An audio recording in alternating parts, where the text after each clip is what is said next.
आयुष की काउंसलिंग का शेड्यूल आ चुका है, वो मैं आपको बहुत आराम से बहुत आसान तरीके से आगे समझाने वाला हूँ। लेकिन उससे पहले कुछ स्टूडेंट्स के डाउट हैं जो हर एक स्टूडेंट के क्लियर होने चाहिए। पहला डाउट ये है कि all India and state counselling में क्या फ़र्क होता है, हमें कौन सी अटेंड करनी चाहिए। पहला तो यह है कि ऑल इंडिया काउंसलिंग जो होती है वो सभी के लिए होती है, यानी हर एक स्टेट का स्टूडेंट वहाँ पर अप्लाई कर सकता है। दूसरा, स्टेट काउंसलिंग होती है वो सिर्फ स्टेट स्टूडेंट्स के लिए होती है, यानी सिर्फ वहाँ पर स्टेट के स्टूडेंट ही अप्लाई कर सकते हैं। लेकिन अब आपके लिए सवाल क्या है कि आपको कौन सी अटेंड करनी चाहिए। दोस्तों, आपको दोनों में अप्लाई करना चाहिए, क्योंकि एक स्टूडेंट दोनों काउंसलिंग में पार्टिसिपेट कर सकता है। ऑल इंडिया काउंसलिंग में पार्टिसिपेट करने का फ़ायदा ये होगा कि वो अपने स्टेट के बाहर के कॉलेजेस ले सकता है। मैं आपको एग्जाम्पल के साथ समझाता हूँ। मानिए कि अगर मैं एक यूपी का स्टूडेंट हूँ और मुझे दिल्ली का तिबिया कॉलेज चाहिए बीएमएस के लिए, तो मुझे ऑल इंडिया काउंसलिंग करके ही वो कॉलेज मिल सकता है, क्योंकि वो स्टेट के बाहर आता है, वो दिल्ली में आता है। और अगर मुझे यूपी के अंदर का बीएचयू चाहिए जो कि एक सेंट्रल यूनिवर्सिटी है, तो मुझे स्टेट काउंसलिंग अटेंड करनी होगी। अगर मेरे मार्क्स अच्छे होंगे तो मुझे वो मिल जाएगा। तो दोस्तों, और भी काफ़ी सारे पॉइंट्स हैं जो मैं आपको आगे समझाने वाला हूँ बहुत बारीकी से। वीडियो बिल्कुल भी स्किप मत कीजिएगा। आपकी नीट में मार्क्स लो हैं तो आपका एडमिशन होगा या नहीं होगा, अगर हो सकता है तो कैसे हो सकता है, और यहाँ पर जो भी आपके डाउट्स होते हैं, जैसे कि आपको काउंसलिंग के बारे में नहीं पता है, कैसे अटेंड करनी है, क्या करना है, तो वो भी मैं आपको बताने वाला हूँ। यानी आपके यहाँ पर काफ़ी सारे डाउट्स मैं सोल्व कर दूंगा एक वीडियो में। तो वीडियो पूरी देखिएगा, सारे डाउट आपके सोल्व हो जाएंगे। अगर आपका नीट 2020 में स्कोर अच्छा नहीं हुआ है और आप चाहते हो कि आप नीट 2021 की प्रिपरेशन करो, तो और आप कर भी रहे हो, तो यहाँ पर आप अनअकैडमी पर अपनी प्रिपरेशन चेक कर सकते हैं और आप ज़्यादा से ज़्यादा क्वेश्चन प्रैक्टिस कर सकते हैं। इस शनिवार अनअकैडमी आपके लिए लाया है नीट की फ्री प्रैक्टिस, एक ऐसी सीरीज जिसे किसी भी स्टूडेंट को मिस नहीं करना चाहिए। जैसा कि आपको भी पता होगा कि नीट कितना ज़्यादा टफ हो गया है, तो यहाँ पर जितने ज़्यादा आप क्वेश्चन प्रैक्टिस करेंगे उतना ज़्यादा आपको फ़ायदा होगा। और यहाँ पर मैं इसके कुछ फ़ायदे बता देता हूँ। ये जो क्वेश्चंस होते हैं वो टॉप एजुकेटर की तरफ से होते हैं, और आप जितनी ज़्यादा क्वेश्चन प्रैक्टिस करते जाएंगे उतनी ज़्यादा आपकी हैबिट बढ़ती जाएगी। जितने ज़्यादा आप क्वेश्चन करोगे उतने आपका स्कोर अच्छा होगा नीट 2021 में। तो लिंक मैंने नीचे डिस्क्रिप्शन में दे रखा है, आप जाकर चेक करो और वहाँ पर जो क्वेश्चंस हैं वो प्रैक्टिस करो, ताकि आपको भी आने वाले 2021 में आपको अपना मनपसंद कॉलेज मिल सके। अगर आपको ये साल ख़राब नहीं करना है और आपको 100% एडमिशन चाहिए बीएमएस, बीयूएमएस, बीएचएमएस के प्राइवेट कॉलेजेस में, आपको स्टेट और ऑल इंडिया काउंसलिंग के थ्रू ही कॉलेज मिलेगा। यहाँ पर आपके स्पेशल काउंसलिंग सपोर्ट आपको मिलेगा। आपको सिर्फ इस व्हाट्सएप नंबर पर आपको मैसेज करना है। दोस्तों, डिग्री में कोई भी फ़र्क नहीं होता है, आप चाहे प्राइवेट से करें या फिर गवर्नमेंट में, सिर्फ फीस का ही फ़र्क आता है। तो अगर आपको आयुष का काउंसलिंग शेड्यूल डाउनलोड करना है तो मैंने इसकी ऑफिशियल वेबसाइट का लिंक नीचे डिस्क्रिप्शन में दिया है। जैसे ही आप उस पर क्लिक करेंगे तो आपके सामने कुछ ऐसा इंटरफेस खुल जाएगा। आपको सिंपली नीचे आना है और थोड़ा सा नीचे आना है, और यहाँ पर जो आप देख पा रहे हैं counselling schedule for admission to ASU, तो उसके आगे जो लिखा हुआ है डाउनलोड, ये सब ब्रैकेट में इसकी साइज़ भी लिखा हुआ है 269.75 KB का है ये।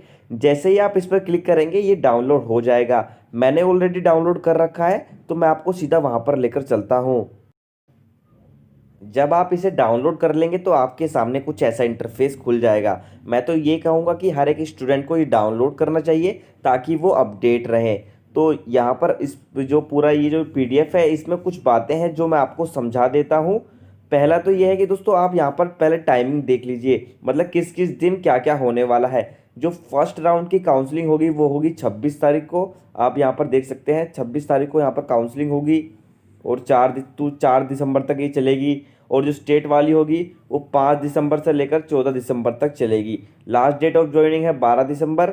और आप यहाँ पर जितनी भी डेट्स हैं वो आप यहाँ पर देख सकते हैं, और सारी डेट्स आपको ध्यान रखनी है बहुत ही ज़्यादा, क्योंकि अगर आपकी डेट अगर मिस हो जाती है फिर आपके पास कोई भी चांस नहीं रहेगा काउंसलिंग को ज्वाइन करने का। उसके बाद यहाँ पर आप देख सकते हैं जो मॉप अप राउंड होता है, यानी तो थर्ड राउंड होता है, जो मॉप अप राउंड होता है वो मैं आपको आगे समझाऊंगा कि क्या होता है, इसका आप एडवांटेज कैसे उठा सकते हैं।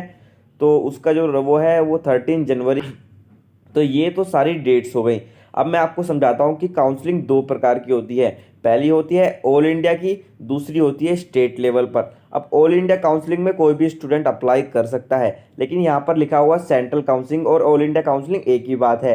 यहाँ पर थोड़ा सा बदलाव ये किया गया है कि अगर आप चाहते हो कि आप दूसरे स्टेट के प्राइवेट कॉलेज में एडमिशन लो, तो आपको यहाँ पर ऑल इंडिया काउंसलिंग अप्लाई नहीं करना पड़ेगा, जैसा कि पहले होता आ रहा था। अब आपको क्या करना है कि अगर आप चाहते हो कि किसी प्राइवेट कॉलेज में एडमिशन लेना, जैसे अगर मैं एक दिल्ली का स्टूडेंट हूँ और मैं चाहता हूँ कि मैं यूपी के अंदर एडमिशन लूँ किसी प्राइवेट कॉलेज में, तो मैं ऑल इंडिया काउंसलिंग अटेंड नहीं करूँगा, मैं अटेंड करूँगा स्टेट काउंसलिंग, क्योंकि इस बार जो प्राइवेट कॉलेजेस हैं वो सारे स्टेट के पास हैं। दूसरा ये कि जो सेंट्रल के पास है वो कौन कौन से कोटा की काउंसलिंग करवाएंगे, गवर्नमेंट जो कॉलेजेस होते हैं, गवर्नमेंट एडेड कॉलेजेस होते हैं, डीम्ड यूनिवर्सिटी होती है, सेंट्रल यूनिवर्सिटीज़ होती हैं, नेशनल इंस्टीट्यूट होते हैं, तो इन सब में वो एडमिशन करवाने वाला है ऑल इंडिया काउंसलिंग, जो कि होने वाली है हमारी AACCC की ऑफिशियल वेबसाइट पर। एक पॉइंट और जो आपके एडमिशन में हेल्प कर सकता है वो मैं आपको बता देता हूँ, वो ये है कि अगर ऑल इंडिया लेवल पर जब काउंसलिंग हुई और वहाँ पर स्टूडेंट ने एडमिशन नहीं लिया, किसी कॉलेज में ऑल इंडिया की सीट खाली रह गई, तो जो वो सीट हैं वो स्टेट को ट्रांसफ़र कर दी जाएंगी। यानी अब उसके ऊपर स्टेट फैसला करेगा कि उसे किस बेसिस पर एडमिशन लेना है, किन्हें एडमिशन देना है, वो स्टेट के हाथ में रहेगा। तो यहाँ पर आपको हर स्टेट की जो ऑफिशियल वेबसाइट होती है गवर्नमेंट कॉलेज की, वहाँ पर आपको अपडेट रहना है कि अगर कुछ सीटें बाकी रहती हैं तो वहाँ पर आप आराम से एडमिशन ले सकते हैं। तो ये बात आपको बहुत ध्यान रखने की है। तो आपको सिर्फ ऑफिशियल वेबसाइट या फिर आपके स्टेट की जो आयुष की ऑफिशियल वेबसाइट है उस पर अपडेट रहना है। अगर आप जानना चाहते हो कि आपके मार्क्स के हिसाब से आपको कौन सा गवर्नमेंट कॉलेज मिल सकता है, या फिर आपको गवर्नमेंट कॉलेज मिलेगा या नहीं मिलेगा, या फिर आपको कोई काउंसलिंग में कोई दिक्कत आ रही हो, तो आप हमें व्हाट्सएप पर मैसेज कर सकते हैं। आपको व्हाट्सएप पर मैसेज करना है आपका नाम, आपके मार्क्स कितने हैं, आपकी कैटेगरी कौन सी है, आपका स्टेट कौन सा है, तो आप वहाँ पर मैसेज कर सकते हैं, आपकी वहाँ पर हेल्प की जाएगी। और दोस्तों इससे फ़ायदा ये होगा कि जो काफ़ी सारे स्टूडेंट्स हैं उन्हें काफ़ी सारी ज़्यादा दिक्कत आती है एडमिशन करवाने में, तो यहाँ पर उनकी बिल्कुल फ्री में हेल्प की जाएगी, कोई भी चार्ज आपसे नहीं लिया जाएगा। तो व्हाट्सअप नंबर मैं आपको डिस्क्रिप्शन में, आपको कमेंट सेक्शन में वहाँ पर दे दूँगा। कमेंट भी आप कर सकते हैं, लेकिन कमेंट पर इतना ज़्यादा ध्यान नहीं दिया जाता है। तो अब बात करें इस पॉइंट की कि अगर आपके नीट में कम मार्क्स हैं तो क्या करें। सबसे पहले आपको ऑल इंडिया काउंसलिंग अटेंड करनी है। एक स्टूडेंट दोनों काउंसलिंग अटेंड कर सकता है, ऑल इंडिया भी और स्टेट काउंसलिंग भी। आपको ऑल इंडिया काउंसलिंग में अगर गवर्नमेंट कॉलेज मिल जाता है तो अच्छा है, नहीं तो आपको स्टेट काउंसलिंग में मिल जाएगा। उसके बाद आपको मोप अप राउंड तक आपको काउंसलिंग अटेंड करनी है, और चॉइस फिलिंग आपको बहुत ही ज़्यादा ध्यान से करनी है कि अब मैं आपको बताता हूँ कि असलियत में होता क्या है। काफ़ी सारे स्टूडेंट हैं वो जो इस साल ऑल इंडिया काउंसलिंग में पार्टिसिपेट नहीं करेंगे, क्योंकि वो अपनी नीट 2021 की प्रिपरेशन करेंगे।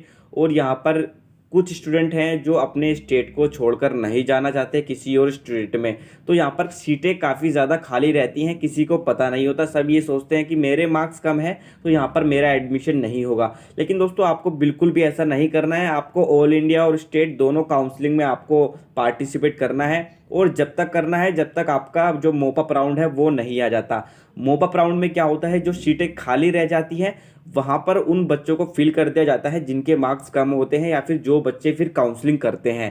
तो यहाँ पर बहुत ज़्यादा अलर्ट रहना है। अगर आपको लगता है कि आपके मार्क्स कम हैं और आपको एडमिशन नहीं मिल सकता, तो ये बिल्कुल दिल से निकाल दीजिए। जब तक आप मोप अप राउंड अटेंड नहीं कर लेते आपको ये बिल्कुल भी नहीं सोचना है, क्योंकि काफ़ी सारे स्टूडेंट्स को कम मार्क्स पे भी एडमिशन मिल जाता है। और आपको चॉइस फिलिंग बहुत ध्यान से करना है। चॉइस फिलिंग में आपको कोई भी गलती नहीं करनी है। टॉप कॉलेजेस आपको ऊपर रखने हैं और बाकी कॉलेजेस आपको नीचे रखने हैं। उसके बाद दोस्तों मैं आपको बता दूं कि मोप अप राउंड क्या होता है। मोप अप राउंड को हम थर्ड राउंड भी कहते हैं। इस राउंड को वही स्टूडेंट कर सकते हैं जिन्होंने फर्स्ट या फिर सेकंड काउंसलिंग में अटेंड की हो और उनको कॉलेज ना मिला हो। तीसरा है एडमिशन चांसेस यहाँ पर बढ़ जाते हैं, क्योंकि काफ़ी सारे स्टूडेंट छोड़ देते हैं या फिर काउंसलिंग नहीं करवाते हैं, काउंसलिंग विड्रॉल करवा लेते हैं। काफ़ी सारे फैक्टर हैं जो आपको नहीं पता होगा। तो और यहाँ पर जो लो मार्क्स वाले जो स्टूडेंट हैं वो उसके लिए उनके लिए मॉप अप राउंड बहुत ही ज़्यादा अच्छा है। तो आपको ये काउंसलिंग करनी ही करनी है। आपको बिल्कुल भी ये नहीं सोचना है कि मेरा एडमिशन नहीं होगा। कोई भी दिक्कत आती है आप हमें व्हाट्सअप कर सकते हैं, आपको वहाँ पर सपोर्ट मिल जाएगा। तो ये बात आप बिल्कुल दिल से निकाल दीजिए कि आपका एडमिशन नहीं होने वाला है, अब मेरे मार्क्स कम हैं तो मैं क्या करूँ। तो आपको मॉप अप राउंड तक तो बिल्कुल भी हार नहीं माननी है। कम कम मार्क्स वाले जब बच्चे एडमिशन ले जाएंगे और आपको अगले साल पता लगेगा कि कम मार्क्स पे भी उस कॉलेज में एडमिशन हो गया, तो तब आपको पता चलेगा कि मॉप अप राउंड क्या होता है। तो उम्मीद है दोस्तों आपको समझ में आया होगा। कोई भी दिक्कत आती है व्हाट्सअप नंबर पर आप हमें मैसेज कर सकते हैं, नीचे कमेंट कर सकते हैं। इंस्टाग्राम का, फेसबुक का लिंक मैंने नीचे दे रखा है, वहाँ पर भी अपडेट मैं देता रहता हूँ, तो आप मुझे वहाँ पर भी फॉलो कर सकते हैं। आज के लिए इतना ही, धन्यवाद।